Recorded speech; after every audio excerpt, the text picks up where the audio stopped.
Hi guys, welcome back to my channel. So I hope all of you are doing good and keeping yourself and your family healthy. इस video में हम बात करेंगे कि जब आप ट्रेनिंग में होते हो तो आपको सैलरी कितनी मिलती है, क्योंकि मेरे प्रीवियस वीडियो में बहुत से लोगों ने ऐसा पूछा कि हम ट्रेनिंग में होते हैं तो क्या हमें सैलरी मिलती है या स्टाइपेंड मिलती है। तो मैं ये क्लियर कर देना चाहता हूँ कि जब आप ट्रेनिंग पीरियड में भी होते हो तो आपको फुल सैलरी मिलती है, जो कि आपकी एक्चुअल सैलरी होती है। तो जैसे कि मैं अपने बारे में बताता हूँ, तो मेरी ज्वाइनिंग 4 जुलाई को हुई थी, और उस 1 मंथ की जो ट्रेनिंग पीरियड थी, जो कि हमारा क्लासरूम ट्रेनिंग था, उसमें हमें बस फर्स्ट टू थर्ड जुलाई का सैलरी नहीं मिला था। बाकी 4 टू 31 जुलाई तक की सैलरी हमें टोटल मिली थी। बस ये 3 दिन की सैलरी डिडक्ट करके हमें टोटल सैलरी मिली थी। तो सैलरी तकरीबन 50,000 या 51,000 के अप्रॉक्स आई थी, जो कि इन हैंड सैलरी आई थी हमारी।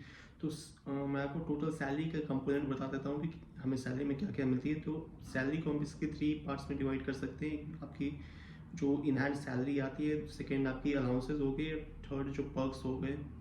तो पर्क्स आपको बेसिकली मिलते नहीं हैं, उसे आपको लेना पड़ता है। अगर जब आप लोगे तब आपको वो मिलेगी। तो इन हैंड सैलरी मैं आपको बता देता हूँ, तकरीबन जो मुझे अभी मिल रही है मार्च में, मुझे 54,100 या 54,150 रुपीज़ सैलरी मिली थी इन हैंड, जो कि मेरे बैंक अकाउंट में आई थी। और इसमें तकरीबन जो मेरी नेट सैलरी बनी थी वो 61,000 या 62,000 थी। तो इसमें तकरीबन 8,000 या 7,900 का कुछ डिडक्शन हुआ था, जो कि आप NPS PF profession tax 200 rupees, then जो यूनियन में जुड़े रहते उसका 200 रुपये कटता है। तो ये तकरीबन 8,000 रुपये कट गए थे। तो उसको काट कुट के 54,000 इन हैंड जो हमारी बैंक अकाउंट में आया था। उसके बाद आपके अलाउंसेज आ जाते हैं। तो अलाउंसेस में आपके बेसिकली 3 चीज़ होती हैं जो आपको मंथली मिलती है, और 2 चीज़ें होती हैं जो आप क्वार्टरली उसको अवेल कर सकते हो। तो मंथली मैं बता देता हूँ आपको। एक तो पेट्रोल हो गया, जो कि 35 लीटर्स हमें मिलता है, और उसका मैंगो में रेट तकरीबन 102 रुपीज़ पॉइंट समथिंग है। तो वो मल्टीप्लाई करके 3602.20 रुपीज़ मिलती है। उसके बाद मोबाइल बिल हो गया, तो मोबाइल बिल हमें 590 रुपीज़ मिलते हैं पर मंथ। उसके बाद न्यूज़पेपर अलाउंस हो गए, तो न्यूज़पेपर हमें 450 रुपीज़ पर मंथ मिलता है।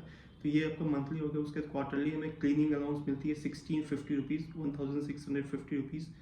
और उसके बाद इंटरटेनमेंट अलाउंस होता है। तो इंटरटेनमेंट आपको एक ईयर का वो टोटल 7,000 रहता है। 7,000 चाहो तो आप पूरा ईयर में अवेल कर सकते हो, या फिर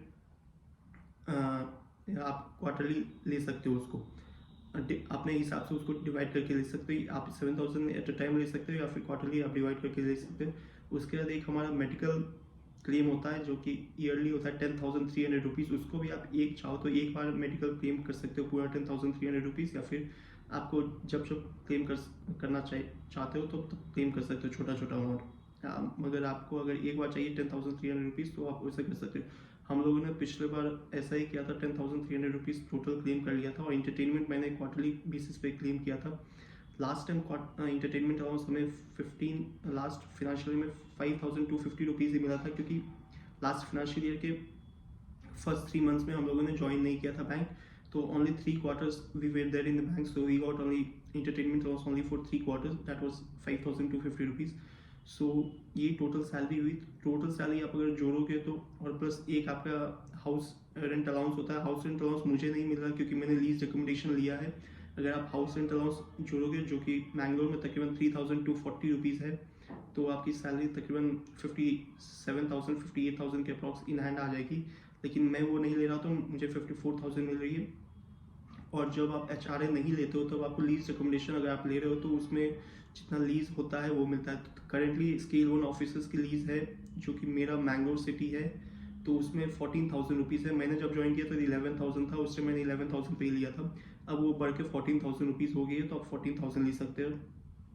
उसके बाद कुछ अलाउंसेज और हैं, जैसे कि मोबाइल आप खरीदते हो, तो पहले ये मोबाइल बिल का था 3,900 रुपीज़ था, तो अब उसको बढ़ा के 10,000 रुपीज़ कर दिया गया है प्लस GST।